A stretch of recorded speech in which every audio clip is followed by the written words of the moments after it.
അവര് നോക്കിയുള്ളൂ, ഇയാള് നോക്കണ്ട. സാറിന് ജോലി എന്തോ ഇല്ല. നമ്മുടെയൊക്കെ പൈസ ഉണ്ടല്ലോ കളിയൊക്കെ കളിക്കുന്നേ. ബാക്കിയുള്ള സ്റ്റാഫുകൾ അവിടെ പോയി. കുറെ നാളായല്ലോ അത് കേൾക്കാൻ തുടങ്ങിയിട്ട്.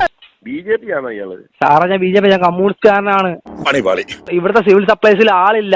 13 സ്റ്റാഫിനകത്ത് 3 സ്റ്റാഫുകൾ. അതാണ് ഞാൻ ചോദിക്കുന്നത് സാറിന്റെ അടുത്ത്. കുറുപ്പ് സാറിന് ഇപ്പൊ അവന്മാരുടെ കൈ കിട്ടിയ കുറുപ്പ് സാറിന്റെ കാര്യം പോക്കാം. ഇത് കേൾക്കുന്ന ആർക്കും മനസ്സിലാവുന്നൊരു കാര്യമുണ്ട്. അയാൾ സപ്ലൈകോയുടെ കാര്യമാണ് പരാതിയായിട്ട് പറയുന്നത്. വരാനുള്ളത് വഴി തങ്ങൂല്ല എന്റെ സഹദേവ. പക്ഷേ മുകേഷ് കേൾക്കുന്ന മുഴുവൻ ബിവറേജിലെ കാര്യമാണ്.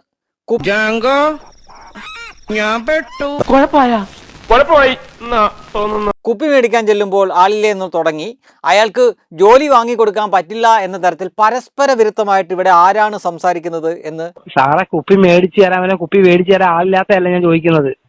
അവരിൽ ചില കൊള്ളാമെന്ന ചെറുപ്പക്കാർ രംഗത്ത് വന്നിട്ടുണ്ട്. അവര് നോക്കിയോളൂ. സാറിന് ജോലി ഉണ്ടോ ഇന്നോടെ? ഇയാൾക്ക് കുപ്പി മേടിക്കാൻ വരുമ്പം കുപ്പി എടുത്തു തരാൻ ആളില്ലേ? ഇടയ്ക്കിടയ്ക്ക് ഉള്ളിക്കിടക്കണ ഫ്രാഡുകൾ പുറത്തോട്ട് തള്ളിക്കാറ് വരും. ഇങ്ങനെ പറയാം, സാറിനെപ്പോഴാണ് സംസാരിക്കുന്നത്. ഇയാൾ എഴുത്തെഴുതി ആഫീസിൽ കൊടു. ഇയാൾക്ക് നാളെ മറ്റന്നാളെ ജോലി ശരിയാക്കാം. പിന്നെ എന്താ ചെയ്യണ്ടേ സാറേ? ഒന്ന് വിളിച്ചോണ്ട് പോടോ. എങ്ങോട്ടെങ്കിലും സാറെന്താ പറഞ്ഞു ചോദിക്കുന്നത്? സാറേ, ഇവിടുത്തെ ഗവൺമെന്റ് സ്റ്റാഫായിട്ട് നമ്മുടെ നമ്മള് നികുതി കൊടുത്ത് ജീവിക്കുന്ന സ്ഥാപനത്തില് എനിക്ക് ഇനി തൂറാനുള്ള സമയം കിട്ടുമോ എന്തോ. ആ മതിപ്പ് പൊളിക്കുകയാണ് നമ്മൾ ചെയ്യേണ്ടത്. അല്ല ഇയാള് അങ്കിൽ പിന്നെ ഗവൺമെന്റ് സ്റ്റാഫിൽ ശമ്പളം മേടിച്ചിട്ട് വീട്ടിൽ പോയിരുന്നില്ല. പിന്നെ അവിടെ ഇരിക്കേണ്ട ആവശ്യം എന്ത്? വളരെ കറക്റ്റ്. വിശ്വാസം പറ്റുന്നുണ്ട്. ഇവിടെ സ്റ്റാഫ് ഇല്ല. അതാണ് ഞാൻ ചോദിക്കുന്നത് സാറിനോട്. അതാണ് ഞാൻ സാറിനോട് ചോദിക്കുന്നത്. എന്തോ ഏതെങ്കിലും രീതിയിൽ വല്ല പെണ്ണ് കേസിലോ ഗർഭ കേസിലോ അവരെ പെടുത്തി നാറ്റിക്കുകയാണ് ചെയ്യുന്നത്. എന്റെ കഷ്ടകാലം എന്നല്ലാതെ എന്ത് പറയാൻ. അപ്പൊ സാറിനകത്ത് സാറിനെന്താ പറഞ്ഞത്? നമ്മുടെ കൊല്ലം MLAക്ക് സാറിനകത്ത് ഒരു നിയമം എടുക്കാൻ പറ്റൂല? ഒരിക്കലും പറ്റത്തില്ല. നമുക്ക് കൈവന്നിരിക്കുന്നത് ഒരു സുവർണാവസരമാണ്. അത് പരമാവധി നമ്മൾ മുതലെടുക്കണം. സാർ ഞങ്ങളുടെ MLA ഇല്ല, ഞങ്ങൾ വോട്ട് ചെയ്താണ് സാർ ജയിച്ചത്.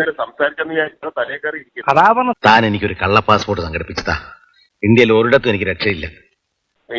പിന്നെന്തോ ഇയാൾക്ക് വേണ്ടത്? സാറേ, ഞാൻ ചോദിച്ച കാര്യം ഇതുവരെ മനസ്സിലാവുന്നില്ല. ഇവിടെ ഞാൻ വല്ല മലയാളിലോ സിംഗപ്പൂരിലോ എവിടെങ്കിലും പോയി വല്ല കൂലിപ്പണിയും ചെയ്ത് ജീവിച്ചോളാം. സാറേ, ഞാൻ ചോദിക്കുന്ന ഇവിടെ ഈ നമ്മുടെ അഞ്ചാലമൂട് സിവിൽ സപ്ലൈസില് ഇവിടെ സ്റ്റാഫുകളില്ല, 3 സ്റ്റാഫുകളില്. അവിടെ സാറിന് വിളിക്കുന്ന ഒരേ ഒരു സാറ് ഞങ്ങളുടെ MLA ആണോ അല്ലയോ? അടിച്ചു നിൽക്കാൻ പ്രയാസമാണ്. മേലേക്ക് നോക്കണ്ട, സമ്മതിച്ചോ? ഈശ്വര, ഒരു തന്തയ്ക്ക് ഗതികേട് വരും.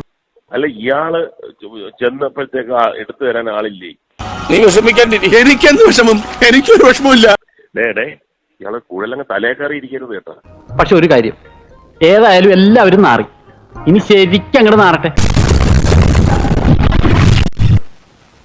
ജനങ്ങൾ അവരെ കാർക്കിച്ചൊതുപ്പുന്ന ഒരു പരിസ്ഥിതിയിൽ എത്തിച്ചാൽ നമ്മൾ ജയിച്ചു.